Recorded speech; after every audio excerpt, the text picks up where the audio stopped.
Hello दोस्तों, स्वागत है आप सबका मेरे चैनल पवन बायो क्लासेस में।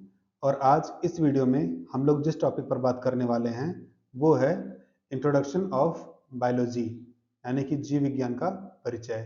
ये आपके एग्जाम का जो बायोलॉजी सेक्शन है उसका ये पहला टॉपिक है, ठीक है। और इस सीरीज का भी ये पहला लेक्चर है। तो आइए शुरू करते हैं ये वीडियो, जिसमें हम जानेंगे कि बायोलॉजी क्या होती है, यानी कि जीव विज्ञान क्या होता है, जीव किसे कहते हैं, जीवन किसे कहते हैं, जीवन के क्या क्या लक्षण हैं, लाइफ के क्या क्या फीचर्स हैं, उन सब के बारे में आज हम लोग इस वीडियो में जानेंगे। तो आइए शुरू करते हैं। फ्रेंड्स, सबसे पहले जानते हैं कि व्हाट इज बायोलॉजी, जीव विज्ञान है क्या। तो biology is the study of living organisms. Simple सी बात है, biology is the study of living organisms. जीव विज्ञान जीवित वस्तुओं का अध्ययन है, ठीक है। जितनी भी जीवित वस्तुएं हैं उनकी स्टडी हम करते हैं, उसे हम कहते हैं जीव विज्ञान, यानी कि बायोलॉजी। इसमें हम क्या क्या पढ़ते हैं जीवित वस्तुओं के बारे में? सबसे पहले उनकी संरचना, यानी कि देयर स्ट्रक्चर्स, ठीक है। यानी कि जो भी जीवित वस्तुएं हैं उनके बॉडी के जो भी पार्ट्स हैं, चाहे वो इंटरनल पार्ट हो चाहे एक्सटर्नल पार्ट हो, ठीक है, वो सारे के सारे पार्ट्स आपस में कैसे जुड़े हुए हैं, कैसे रखे गए हैं, कैसे ऑर्गेनाइज्ड हैं, ठीक है, वो सारे पार्ट्स मिलजुल के कैसे काम कर रहे हैं, ये सारी चीजें हम जानेंगे इस बायोलॉजी में। इसके अलावा हम बायोलॉजी में और जानते हैं देयर डेवलपमेंट, ठीक है। यानी कि जो भी लिविंग ऑर्गेनिजम्स हैं वो अपने पूरे जीवन काल में उनका विकास कैसे होता है। मीन्स कोई भी जीवित वस्तु हो कैसे पैदा होती है, कैसे बड़ी होती है, कैसे बूढ़ी होती है, कैसे मर जाती है, ठीक है। ये पूरा जो एक चेंज है ये उनका डेवलपमेंट, उनका विकास कहलाता है, और वो भी हम पढ़ते हैं बायोलॉजी में, ठीक है। इसके अलावा जो पढ़ते हैं हम वो है देयर फंक्शनिंग, यानी कि उनकी कार्य प्रणाली, ठीक है। जो भी जीवित वस्तुएं हैं उनके अंदर जो प्रक्रियाएं हो रही हैं वो कैसे हो रही हैं, उनके अलग अलग बॉडी पार्ट्स कैसे काम कर रहे हैं, कौन कौन सी उनके शरीर के अंदर क्रियाएं हो रही हैं, उनका फिजियोलॉजी कैसा है, उनका मेटाबॉलिक प्रोसेस कैसा है, ठीक है। वो क्या खा रहे हैं, क्या पी रहे हैं, कैसे पचा रहे हैं, और बाकी काम उनके शरीर में कैसे हो रहा है या शरीर से कैसे हो रहा है, ठीक है। उनकी बॉडी पर कोई काम कैसे हो रहा है, उनकी बॉडी काम कैसे काम कर रही है, वो भी हम जानते हैं बायोलॉजी में। इसके अलावा देयर इंटरैक्शंस, ठीक है, यानी कि उनकी अंतः क्रियाएं, यानी कि जो भी जीवित वस्तु है वो बाकी जीवित वस्तुओं से और अपने पर्यावरण से कैसे इंटरेक्ट कर रही है। यानी कोई भी लिविंग ऑर्गेनिज्म है, कोई भी जीवित वस्तु है, ठीक है, कोई भी एक कुत्ता है वो दूसरे सारे कुत्तों से या बाकी सारे जानवरों से, बाकी पेड़ पौधों से, ठीक है, या उसके चारों ओर जो भी है उनके साथ वो कैसे रिलेट कर रहा है, ये कहलाता है इंटरेक्शन, ठीक है। तो हम किसी भी जीवित वस्तु का जो इंटरेक्शन होता है उसके एनवायरनमेंट से, ठीक है, या बाकी अन्य जीवों से, ठीक है, या निर्जीवों से, उसकी भी स्टडी हम करते हैं बायोलॉजी में। इसके अलावा देयर ओरिजिन, ठीक है, उत्पत्ति, जीवन हमारे ग्रह पर, हमारी धरती पर कैसे आया, लाइफ हमारे अर्थ पर कैसे ओरिजिनेट हुई, यानी कि उस ओरिजिन ऑफ लाइफ भी जो हम स्टडी करते हैं वो भी हम बायोलॉजी के अंदर ही स्टडी करते हैं, ठीक है। आप लोगों ने पढ़ा होगा कि लाइफ जो अर्थ हुई वो सबसे पहले का आका गोला थी, फिर धीरे धीरे ठंडी हुई, फिर एक कोशिकीय जीव पैदा हुए, फिर बहुकोशिकीय मल्टीसेलुलर ऑर्गेनिजम्स पैदा हुए, ठीक है। तो ये सारी जो चीजें हैं ये भी हम पढ़ते हैं बायोलॉजी में। इसके अलावा देयर इवोल्यूशन, उनका विकास। कोई भी एक जीव है उसमें लगातार कुछ ना कुछ जेनेटिक मॉडिफिकेशन होते हैं, उनका अनुवांशिक परिवर्तन उनमें होते हैं, और ये अनुवांशिक परिवर्तन कहीं ना कहीं उनके विकास में, उनके डेवलपमेंट में, उनके इवोल्यूशन में बहुत बड़ी भूमिका निभाते हैं, ठीक है। जैसा कि आपने सुना होगा कि इंसान पहले बंदर था तो फिर बंदरों से इंसान हो, तो ये प्रोसेस कैसे हुआ, ये इवोल्यूशन कैसे हुआ, इसकी स्टडी भी कहलाती है हमारी बायोलॉजी। ओके, तो बायोलॉजी में हम क्या क्या पढ़ते हैं? जितने भी लिविंग ऑर्गेनिजम्स हैं, जीवित वस्तु हैं, उनकी स्ट्रक्चर, संरचना, डेवलपमेंट यानी विकास, फंक्शनिंग यानी कार्य प्रणाली, इंटरेक्शन यानी कि अंतःक्रियाएं, ओरिजिन यानी कि उत्पत्ति, और इवोल्यूशन यानी कि विकास। ओके, अगर हम बात करें कि शुरुआत कहाँ से हुई बायोलॉजी की, तो बायोलॉजी की जो शुरुआत थी वो एरिस्टोटल, जो कि हमारे एक ग्रीक दार्शनिक थे, ठीक है। उन्होंने बहुत सारी चीजों को देखा, बहुत सारे जो जीवित वस्तु हैं उनको देखा, उनका अवलोकन किया, उनको ऑब्जर्व किया, ठीक है, उनके डॉक्यूमेंटेशंस बनाए, ठीक है, और जितनी भी जीवित वस्तु हैं उनका एक बड़े पैमाने पर अध्ययन किया, ठीक है। और इस शाखा की, यानी कि विज्ञान की एक शाखा के रूप में जीव विज्ञान की नींव रखी, ठीक है। बायोलॉजी की जो फाउंडेशन है वो अरिस्टोटल ने ही रखी हुई है, ठीक है। इसलिए उन्हें जीव विज्ञान का जनक माना जाता है, इसलिए उन्हें फादर ऑफ बायोलॉजी कहा जाता है, अरिस्टोटल यानी कि अरस्तु को। ये बहुत ही इंपॉर्टेंट पॉइंट है, फादर ऑफ बायोलॉजी अक्सर पूछा जाता है कौन है, तो अरिस्टोटल है। ओके। अगर हम बात करें कि बायोलॉजी टर्म जो है, शब्द है बायोलॉजी, उसकी शुरुआत कहाँ से हुई, तो जो बायोलॉजी टर्म है वो दो साइंटिस्टों ने मिल करके दिया था। कौन कौन से साइंटिस्ट थे? एक है जेबी लैमार्क जो कि फ्रांस के थे, और दूसरे हैं जी आर ट्रेवेरेनस जो कि जर्मनी के थे। इन दोनों ने मिल करके ये बायोलॉजी जो टर्म है उन्होंने उसको दिया था। कैसे दिया था कि जो हमारा, अगर हम बायोलॉजी जो शब्द है उसको हम ध्यान से देखें, ठीक है, बायोलॉजी जो हमारा शब्द है उसको अगर हम ध्यान से देखें तो हम पाएंगे पहला हमारा जो है वो है बायो, ठीक है, और दूसरा हमारा है वो है लॉगी। तो जो बायोलॉजी है, तो बायो जो आता है वो भी हमारा ग्रीक वर्ड से आता है जिसका मतलब है बायोस। बायोस का मतलब होता है लाइफ, ठीक है। और जो लॉगी है वो आया है वर्ड लॉगस से, मतलब क्या होता है? टू स्टडी और टू डिस्कर्स, ठीक है, जिसका मतलब होता है कि वो ब्रांच, साइंस की वो ब्रांच है जिसमें हम बायोलॉजी या फिर लाइफ के बारे में स्टडी करते हैं, उसे हम कहते हैं बायोलॉजी। तो अक्सर ये पूछा जाता है कि बायोलॉजी टर्म को किसने दिया था, कई लोग गलती से अरिस्टोटल लिख देते हैं, वो नहीं करना है। ये जो टर्म था ये लैमार्क और ट्रेवेरेनस ने किया था। ओके। फिर अगर हम बात करें कि जीवन क्या होता है, ठीक है, तो जीवन एक विशेष, एक कहे स्पेशल फीचर है जीवित वस्तुओं का, ठीक है। जीवित वस्तुएं क्या होती हैं? जीवित वस्तुएं होती हैं कि सभी जैविक क्रियाओं को एक साथ चलाने में सक्षम वस्तुएं, ठीक है। जो भी जैविक प्रक्रियाएं हैं, जो भी बायोलॉजिकल प्रोसेस, जो भी लाइफ प्रोसेस हैं, उनको एक साथ चलाने के जितने भी अ, वस्तुएं हैं, ठीक है, जो भी एंटिटीज हैं, जो भी थिंग्स हैं जिनमें कि सारे लाइफ प्रोसेस हो रहे हैं, उन्हें हम कहते हैं जीवित वस्तुएं, ठीक है। और उनके संपूर्ण, उनका जो जीवन होता है उसी की हम स्टडी करते हैं बायोलॉजी में। तो ये जीवित वस्तुएं कौन कौन सी हो सकती हैं? ठीक है, मनुष्य हो सकते हैं, जानवर हो सकते हैं, पौधे हो सकते हैं, कवक हो सकते हैं, बैक्टीरिया हो सकते हैं, प्रोटिस्ट हो सकते हैं, ठीक है, जिन्हें हम human, animal, plant, fungi, bacteria, protist, ठीक है। अगर हम इनको एक कैटेगरी में बांटे तो इनके जो 6 कैटेगरीज हैं, जिनमें आता है आपका एनिमल यानी कि जानवर, प्लांट्स यानी कि पौधे, फंजाई यानी कि कवक, प्रोटिस्ट यानी कि एक कोशिकीय आपके जंतु होते हैं ये, और यूकैरियोटिक जंतु होते हैं, बैक्टीरिया एंड एंशिएंट बैक्टीरिया, प्राचीन बैक्टीरिया, ठीक है। ये 6 किंगडम हैं, इनमें आपके सारे के सारे जीवित वस्तुएं आती हैं। ओके। फिर अगर हम बात करें कैरेक्टरिस्टिक्स ऑफ लिविंग थिंग्स, वो क्या क्या लाइफ प्रोसेस हैं, ठीक है, ऐसी क्या लक्षण हैं जो जीवित वस्तु को खास बनाती हैं, तो सबसे पहले अगर हम देखें तो 7 मुख्य लक्षण हैं, 7 basic features of living things, ठीक है। जीवित वस्तुओं की 7 बुनियादी विशेषताएं, मुख्य लक्षण हैं जो कि उन्हें नॉन लिविंग से अलग करती हैं, ठीक है। आप इनको अगर याद रखना चाहें तो इनको याद रखें, मिसेज नर्ग, ठीक है, MRSNERG।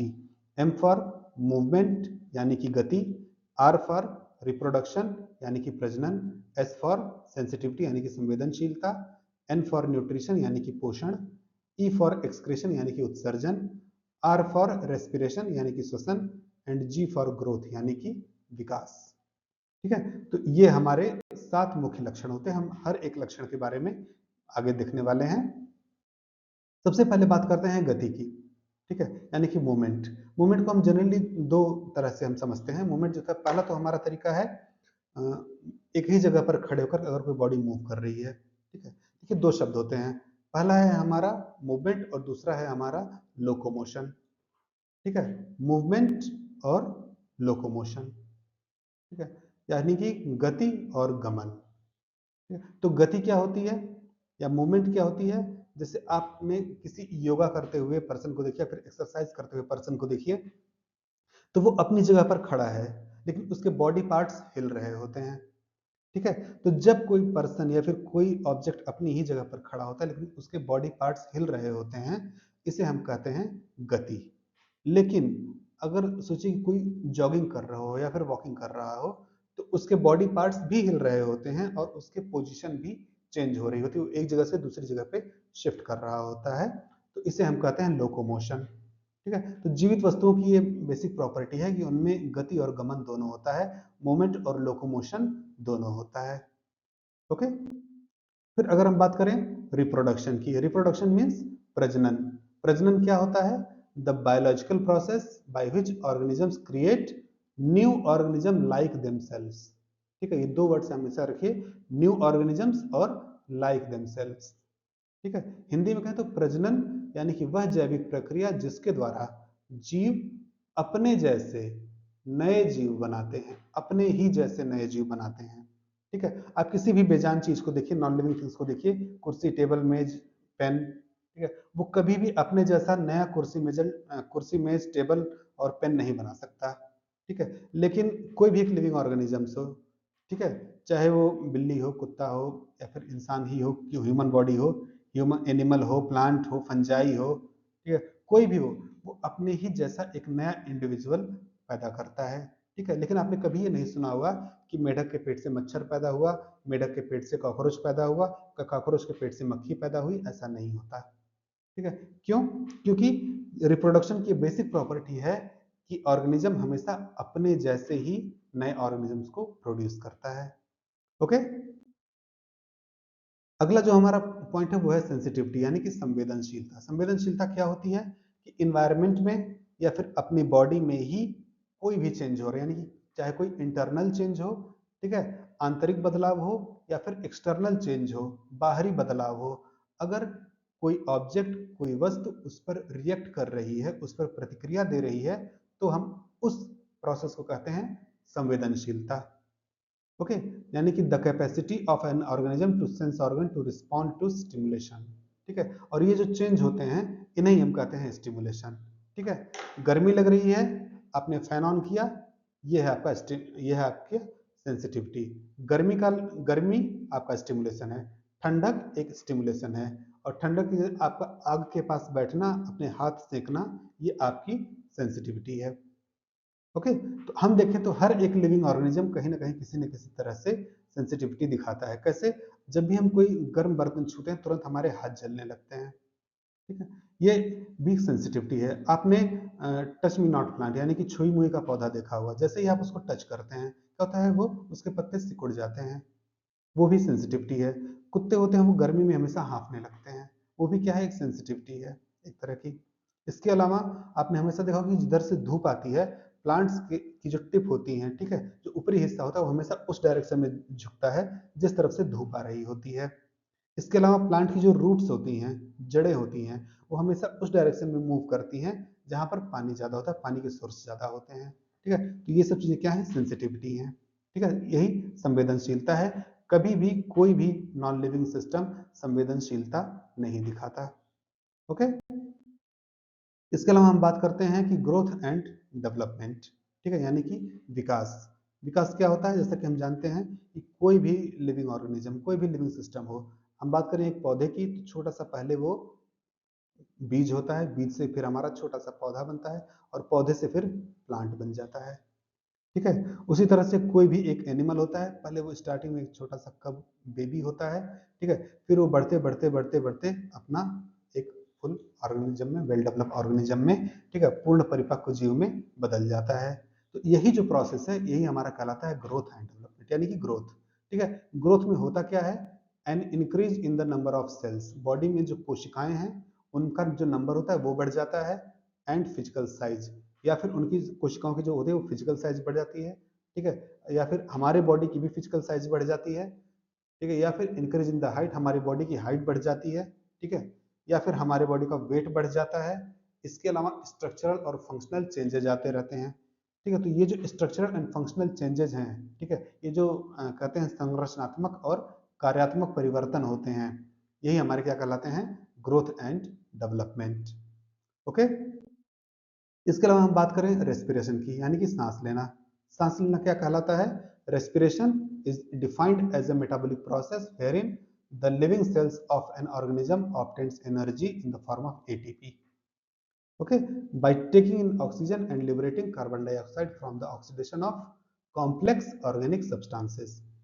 ठीक है, हिंदी में कहें तो श्वसन को एक चयापचय प्रक्रिया के रूप में परिभाषित किया गया है। ठीक है, यानी कि वह प्रक्रिया जो मेटाबॉलिक प्रोसेस के मेटाबॉलिक प्रोसेस को स्टिमुलेट करती है, खुद एक मेटाबॉलिक प्रोसेस होती है जिसमें किसी जीव की जीवित कोशिकाएं ऑक्सीजन लेकर जटिल कार्बनिक पदार्थों के ऑक्सीकरण से कार्बन डाइऑक्साइड को मुक्त करके ऊर्जा प्राप्त करती हैं। ठीक है फ्रेंड्स, आपको पता है कि हम सब जो खाना खाते हैं उसका हमारे बॉडी में ऑक्सीडेशन होता है। उस ऑक्सीडेशन के लिए हमें चाहिए ऑक्सीजन। ठीक है, और ऑक्सीडेशन यानी कि ऑक्सीकरण के बाद ठीक है CO2 निकलता है और एनर्जी निकलती है। तो जो CO2 निकलता है उसे हम सांस के जरिए बाहर छोड़ देते हैं, और ऑक्सीडेशन यानी ऑक्सीकरण के लिए जो जरूरी है उसे हम सांस के लिए अंदर लेते हैं। तो जब हम सांस लेते हैं तो ऑक्सीजन लेते हैं, वह ऑक्सीजन हमारे फूड को, हमारे भोजन को ऑक्सीडाइज करता है, उसका ऑक्सीकरण करता है, उससे CO2 निकलती है और ऊर्जा निकलती है। वो CO2 हम सांस जब छोड़ते हैं तो हमारे बॉडी से बाहर निकलती है, और उसी ऊर्जा से हम अपने बॉडी के बाकी सारे प्रोसेस करते हैं, अपनी तमाम जैविक क्रियाएं करते हैं। ओके, तो यही प्रोसेस है रेस्पिरेशन का। हम देखें तो रेस्पिरेशन लगभग हर कोई करता है। ठीक है, जितने भी लिविंग ऑर्गेनिज्म स्पेशली एनिमल्स, ठीक है, हम क्या करते हैं, ऑक्सीजन यानी कि O2 लेते हैं और CO2 यानी कि कार्बन डाइऑक्साइड छोड़ देते हैं। ठीक है, यही काम हमारे क्या करते हैं, एनिमल्स भी करते हैं, जिससे डॉग्स भी होते हैं। प्लांट्स में ये प्रोसेस कुछ अलग होता है, इसे हम थोड़ा डिटेल में समझेंगे। ठीक है, बात करें एक्सक्रीशन की। ठीक है, एक्सक्रीशन क्या होता है, the process by which living organisms removed harmful metabolic waste material from their body. Okay, उत्सर्जन वह प्रक्रिया जिसके द्वारा जीवित जीव अपने शरीर से हानिकारक चयापचय अपशिष्ट पदार्थों को बाहर निकालते रहते हैं। कोई भी लिविंग ऑर्गेनिज्म हो, कोई भी लिविंग सिस्टम हो, कोई भी जीवित वस्तु हो, ठीक है, उसके शरीर के अंदर जो भी मेटाबॉलिक प्रोसेस हो रहे हैं, जो खा रहा है, पी रहा है, पचा रहा है, तमाम तरह की क्रियाएं हो रही हैं, उससे बहुत सारे अपशिष्ट पदार्थ भी बनने लगते हैं, वेस्ट मटेरियल बनने लगते हैं। ठीक है, यह वेस्ट मटेरियल क्या करते हैं, उसको उनकी बॉडी से बाहर निकालना बहुत जरूरी होता है। ठीक है, तो by the process of excretion, ठीक है, उत्सर्जन की प्रक्रिया के जरिए हम इन्हीं चीजों को बाहर निकालते हैं। ठीक है, फिर चाहे ह्यूमन हो चाहे एनिमल्स हो। ठीक है, इस प्रोसेस को एक्सक्रीशन इस प्रोसेस यानी कि एक्सक्रीशन के प्रोसेस के जरिए अपनी बॉडी से वो सारे के सारे जो वेस्ट मटेरियल्स हैं उनको बाहर निकालते हैं, क्योंकि वो वेस्ट मटेरियल्स बहुत ही टॉक्सिक होते हैं। ठीक है, बहुत ही हार्मफुल होते हैं। अगर उन्हें अपनी बॉडी में ही रोक लिया जाए तो ये खुद ह्यूमन की बॉडी के ऊपर नेगेटिव इफेक्ट डालते हैं, एक पॉइजन का काम करते हैं, जहर का काम करते हैं। ठीक है, तो एक्सक्रीशन वह प्रक्रिया है जिसके जरिए हम harmful metabolic process, metabolic waste material को बाहर निकालते हैं अपनी बॉडी से। ओके, अब अगर हम बात करें न्यूट्रिशन की। ठीक है, न्यूट्रिशन यानी कि पोषण क्या होता है, पोषण वह प्रक्रिया है जिसमें हम भोजन ग्रहण करते हैं, उसे ऊर्जा तथा जीवन के लिए आवश्यक अन्य महत्वपूर्ण पोषक तत्वों में परिवर्तित करते हैं। आपने खाया, पिया, पचाया, ठीक है, इससे आपको एनर्जी मिली और बहुत सारे पोषक तत्व बने, यह प्रक्रिया कहलाती है पोषण। ठीक है, जो भी फूड आप इंटेक कर रहे हो उसे डाइजेस्ट कर रहे हो, ठीक है, उसे ऑक्सीडाइज हो रहा है वो फूड, उससे एनर्जी मिल रही है, बहुत सारे तरह के न्यूट्रिएंट्स मिल रहे हैं, यह प्रोसेस कहलाता है न्यूट्रिशन। ठीक है, तो taking in food and converting it into energy and other vital nutrients required for life. ठीक है, यही प्रोसेस कहलाता है हमारा न्यूट्रिशन। हम देखें तो हर एक ऑर्गेनिज्म, चाहे वो प्लांट्स हो चाहे एनिमल्स हो, वो पोषण लेते ही लेते हैं। प्लांट्स अपने पोषण के लिए किस पर डिपेंड होते हैं, सनलाइट पर, ठीक है, वाटर पर, और एनवायरनमेंट में जो CO2 है उस पर। ठीक है, पानी, कार्बन डाइऑक्साइड को मिला करके पौधे अपना खाना खुद बनाते हैं in the presence of sunlight. ठीक है, इसलिए जो प्लांट्स होते हैं इन्हें हम क्या कहते हैं, स्वपोषी। ठीक है, या फिर ऑटोट्रॉफ्स। ठीक है, इन्हें हम कहते हैं ऑटोट्रॉफ्स, ऑटोट्रॉफ्स। लेकिन जो परपोषी हैं, हम लोग हेटेरोट्रॉफ्स हैं। तो जितने भी जीव हैं, जानवर हैं, ठीक है, वो अपने भोजन के लिए डायरेक्टली या इनडायरेक्टली प्लांट्स पर डिपेंड होते हैं या फिर दूसरे ऑर्गेनिजम्स पर डिपेंड होते हैं, उन्हें हम कहते हैं हेटेरोट्रॉफ्स। हम अपना खाना खुद नहीं बना सकते, हमें अपने भोजन के लिए पौधों पर ही निर्भर रहना होता है। ओके,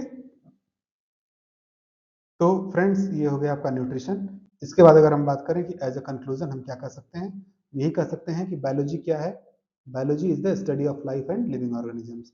जीव विज्ञान क्या है, जीव विज्ञान जीवन का और जीवित वस्तुओं का अध्ययन है। कैरेक्टरिस्टिक्स ऑफ लिविंग थिंग्स, बहुत सारे कुछ स्पेशल फीचर होते हैं जो कि जीवित वस्तुओं के कैरेक्टरिस्टिक फीचर होते हैं। ठीक है, वो 7 होते हैं मुख्य रूप से, जिन्हें आप याद रख सकते हो। मिसेस नर्व, यानी कि मूवमेंट यानी कि गति, रिप्रोडक्शन यानी कि प्रजनन, सेंसिटिविटी यानी कि संवेदना, न्यूट्रिशन यानी कि पोषण, एक्सक्रीशन यानी कि उत्सर्जन, रेस्पिरेशन यानी कि श्वसन और ग्रोथ यानी कि विकास। ये हमारे जो प्रोसेस हैं, ये प्रोसेस हमारे कहलाते हैं लाइफ प्रोसेस, यानी कि ये जीवन के प्रोसेस हैं। ओके, तो फ्रेंड्स इस वीडियो में बस इतना ही। आई होप ये वीडियो आप लोगों को अच्छा लगा होगा। अगर ये वीडियो आप लोगों को अच्छा लगे तो इसको दूसरे के साथ भी शेयर करिए, और हमेशा याद रखिए कि be stronger than your excuses, because excuses never bring success. तो मिलते हैं अगले वीडियो में। Till then take care and good bye.